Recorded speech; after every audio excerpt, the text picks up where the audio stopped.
Berikut 7 daftar caleg mantan koruptor untuk pemilu 2024. Ada yang kabur dan sempat jadi buron.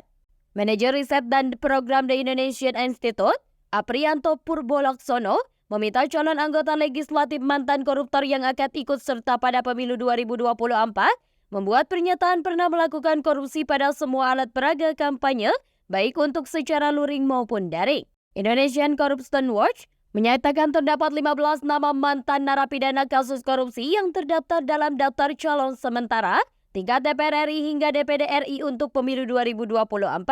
Mulai dari mantan gubernur hingga mantan DPRD yang terlibat kasus korupsi masuk dalam daftar ini. Merilis 8 caleg mantan koruptor dari Pulau Sumatera. Berikut 7 daftar caleg lainnya yang berasal dari Pulau Jawa, Kalimantan, dan Sulawesi. 1. E.F. Hidayat. Partai Nasdem Dapil Jawa Barat 9 E.F. merupakan mantan Bupati Subang yang terjerat kasus korupsi, biaya pungut pajak bumi dan bangunan Kabupaten Subang pada tahun 2005 hingga 2008 senilai 2,5 miliar rupiah. Awalnya, dia divonis bebas oleh Pengadilan Tindak Pidana Korupsi Bandung pada 2011. Namun vonis itu dianulir oleh Mahkamah Agung yang memutuskan E.F. bersalah dan harus mendekam di penjara selama 5 tahun penjara. Selain itu, E.F. didenda 200 juta serta subsidiar 3 bulan penjara dan wajib mengembalikan uang negara senilai 2,5 miliar rupiah. E.F. pun telah bebas pada 2016 lalu. 2. Rohim Dahuri. PDIP Dapil Jawa Barat 8. Rohim Dahuri merupakan mantan Menteri Kelautan dan Perikanan pada era Presiden Megawati Soekarno Putri. Rohim terjerat kasus pungutan tidak sah selama periode kepemimpinannya 2002 hingga 2004. Dana tersebut disebut sebagai dana non-budgeter dengan total nilai 31 miliar rupiah. Pengadilan Negeri Tindak Pidana Korupsi menghukum politikus PDIP itu 7 tahun penjara pada Juli 2007. Akan tetapi hukuman itu didiskon Mahkamah Agung menjadi 4 tahun 6 bulan, tingkat peninjauan kembali pada November 2009. Rohim pun langsung keluar dari LP Cipinang dengan status bebas bersyarat hanya beberapa hari setelah putusan PK tersebut. 3. Al-Amin Nasution. PDIP Dapil Jawa Tengah 7 Al-Amin Nasution sebelumnya sempat menjabat sebagai anggota DPR RI periode 2004 hingga 2008. Dia sempat membuat heboh setelah ditangkap KPK di sebuah kamar hotel Ritz-Carlton, Jakarta bersama seorang perempuan pada April 2008. Padahal, saat itu Al-Amin berstatus sebagai suami dari penyanyi dangdut Christina. Dalam persidangan terbukti bahwa Al-Amin sempat berbincang dengan Sekretaris Daerah Kabupaten Bintan Azirwan soal perempuan berbaju putih yang menemaninya di kamar hotel. Gratifikasi kasus itu disebut merupakan bagian dalam korupsi alih fungsi hutan lindung menjadi kantor Kabupaten Bintan.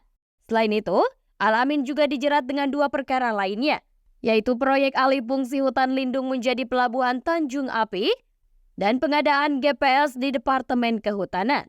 Pengadilan Tindak Pidana Korupsi Jakarta memvonis Al-Amin 8 tahun penjara pada April 2009. Hukuman itu sempat ditambah menjadi 10 tahun pada tingkat banding. Mahkamah Agung kemudian kembali memotong hukuman Al-Amin menjadi 8 tahun pada 2009. 4. Cindelaras Yulianto.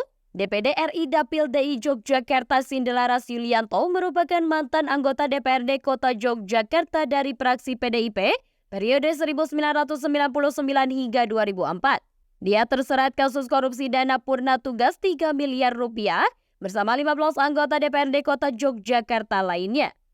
Kasus korupsi DPT itu berlangsung menjelang anggota DPRD periode itu akan mengakhiri masa jabatannya.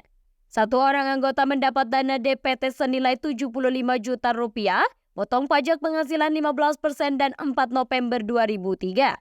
Dana itu diklaim sebagai bentuk penghargaan terhadap anggota dewan yang akan purna tugas. Hanya saja, Majelis Hakim Pengadilan Negeri Yogyakarta, Pengadilan Tinggi DI Yogyakarta hingga Mahkamah Agung memutuskan itu sebagai korupsi. Cindelaras bersama bekas Ketua DPRD Yogyakarta, Batan Nisyar Basir dan bekas Sekretaris Badan Anggaran Arif Edi Subianto divonis 4 tahun penjara. Sedangkan 12 anggota dewan lainnya divonis 1 tahun penjara. Meskipun telah mendapat vonis sejak 2009, Cindelaras baru menjalani hukumannya itu pada 2012. Pasalnya, dia sempat kabur dan menjadi buronan sebelum akhirnya menyerahkan diri pada Februari 2012. 5. Dodi Rondonowo. DPD RI Dapil Kalimantan Timur, Dendi Rondunuwu adalah kader PDIP yang sempat menjadi anggota DPRD Kota Bontang pada periode 2000 hingga 2004. Dia terjerat kasus korupsi dana sekretariat DPRD Kota Bontang tahun anggaran 2001 hingga 2003.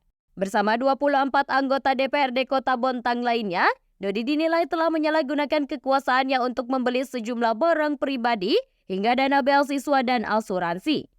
Dia pun divonis harus menjalani hukuman penjara selama 1 tahun 2 bulan pada September 2016. 6. Emir Muiz. DPD RI Dapil Kalimantan Timur Emir Muiz merupakan politikus PDIP yang pernah menjabat sebagai anggota DPR RI periode 1999 hingga 2004, 2004 hingga 2009, dan 2009 hingga 2014. KPK menetapkan Emir Muiz sebagai tersangka pada Juli 2012. Dia disebut menerima suap dalam proyek pembangkit listrik tenaga uap, Tarahan, Lampung pada tahun 2004.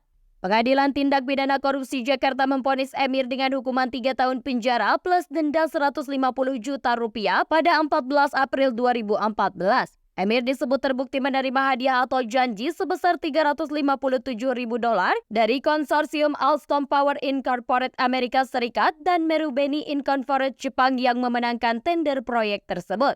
7. Nurdin Halid.